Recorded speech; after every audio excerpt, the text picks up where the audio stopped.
New Radio Sports Network and 104.1 WRLU. Welcome back to the show with Pat Mikesch, the head coach of the Green Bay Gamblers, as the Gamblers come off that holiday break before they play, well, on another holiday. And, Coach, first of all, Merry Christmas, and I hope your holidays were great. What did you do to kind of pass the time since the players got to go home and spend some time with their folks?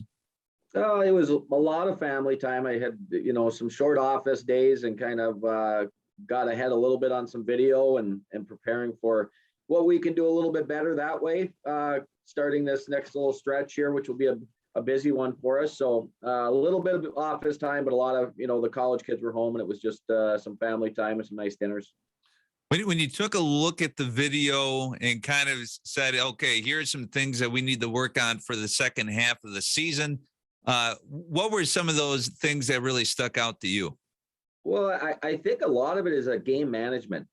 Certain times in games where you just got to, get through a 5-minute window and how you manage that as a group, I think we could be a lot better at. We've let some leads slip away, and, doing that in the last game was probably the best reminder of it. But we've kind of seen it with some other games where we've been in a pretty good spot, and you need to get through the last 5 minutes of the second period and to reset yourselves. And I think we can do a better job of that. And, we've got some teaching that we can do with these guys. And that's where you rely on your leadership group to, kind of talk their way through the key moments of games.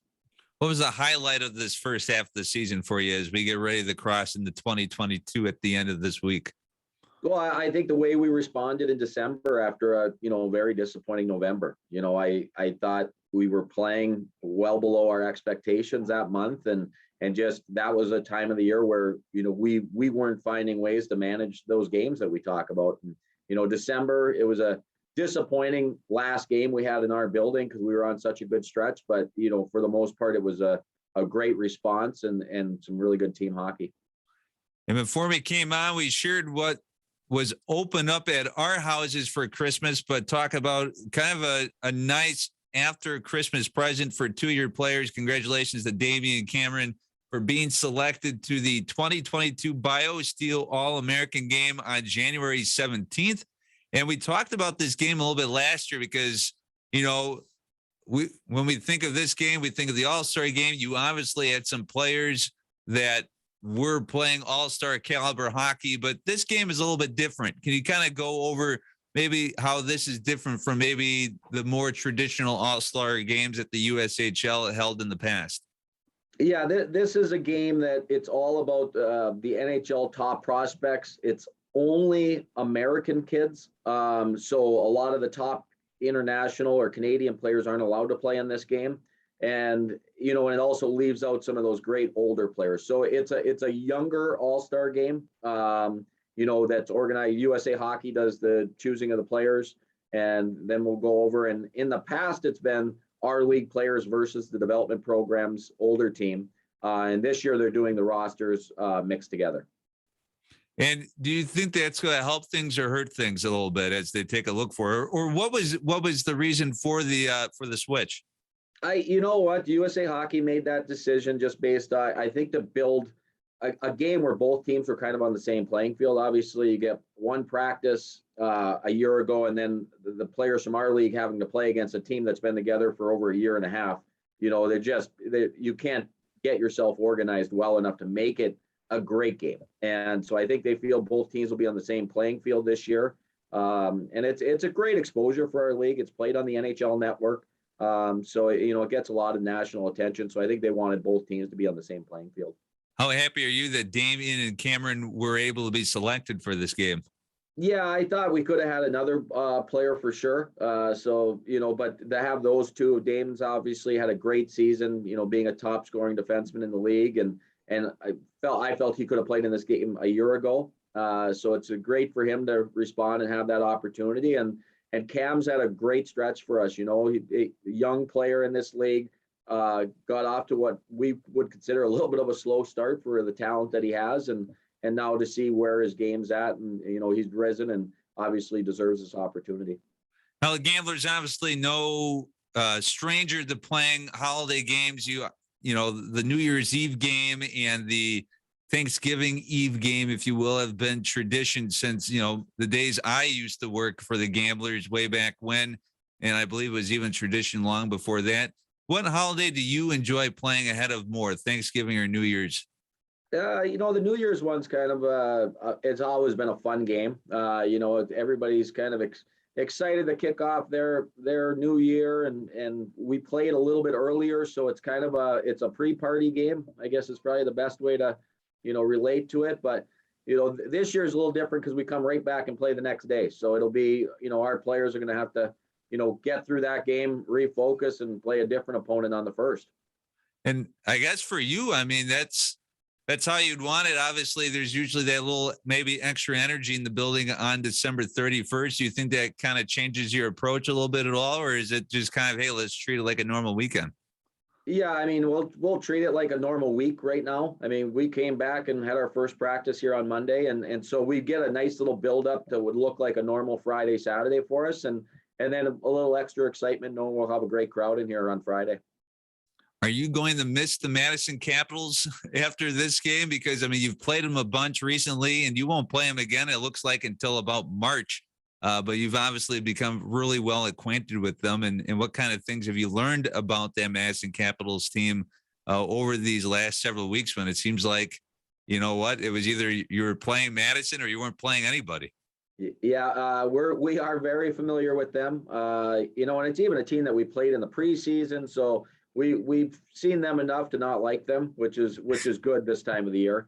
And they skate. I mean, they skate, they pressure. Our puck management's been a key to our success against them the last few outings. And so, that'll be a big stress for us in practice this week, is just refreshing and making sure that we're ready for the pressure they're going to put us under. And I mean, the Madison Capitals, a newer team, if you will. How important is it to get that interstate rivalry going?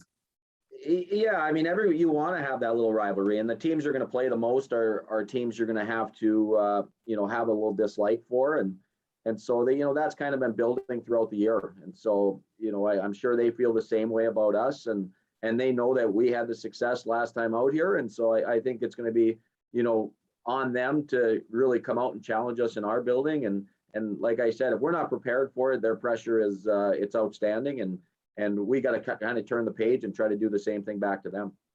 The next day you play the Cedar Rapids Rough Riders, and you've played them a couple of times already this season. What do they bring to the table when they come to the Rush on Saturday?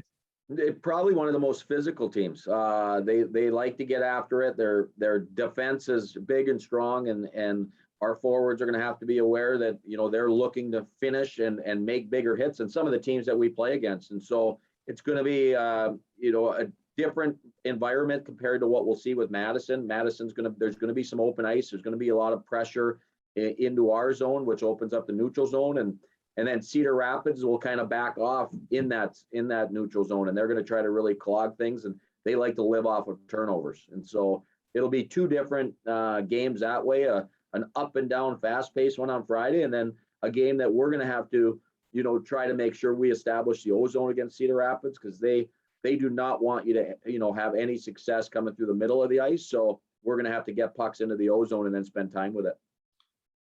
What order would you, if you had a choice, would you rather go with the faster team on Friday or Saturday? I can't even say that I have a favorite that way. I mean, we just have to play whoever they put on the schedule in front of us, and no matter where it is and what time it's at or anything like that. I mean, we look at the schedules, and teams have, this very similar travel and schedules that we have. So we just need to make sure that whoever's on that night lineup, we're prepared and ready to go. New Year's resolutions. Obviously, a lot of people make them, they break them right away. What are those New Year resolutions that you have for your team that you hope that they're able to keep for this final few months of the season? I think we just want to continue to get better. And I feel we've done that as a group with this young group of forwards, especially. And if we can just stick to our principles and create what we're about, and if we can play like that 9 out of 10 games, in stretches, then I think we're a really tough out for anybody in this league. And that's the biggest thing we'll work for, is that consistency. And if you were to pick a first half MVP, kind of close to first half MVP, what are some of the players that you'd put on that list? Well, Damian, who we discussed earlier, being I believe the top defenseman in the league or in second for scoring, we needed somebody to step up and play those Mason Lohrei minutes. And, I think he's done a remarkable job that way. Jackson Hallam has obviously scored, a lot of goals for us, but I think our depth is our strength. And that's the biggest thing that I wanted out of this group. We knew we were going to be young, but we needed to be deep. And so I think we've done a great job of kind of building that. It doesn't matter what line we put out there, they're going to be tough to play against. 2 opportunities to catch the Gamblers this holiday weekend for New Year's Eve and New Year's Day. You have a 6:05 puck drop on Friday when the Gamblers welcome the Madison Capitals. And then an hour later on New Year's Day, a 7:05 p.m. puck drop for Cedar Rapids. Both games are at the Resch Center. Both games Tobin Meyer will have available to you on 104.1 WRLU and NewRadioSportsNetwork.com. Coach, Happy New Year to you and your squad and your family. We'll talk to you next year. Sounds good. Thanks, Tim. You as well. You've been listening to the New Radio Sports Network.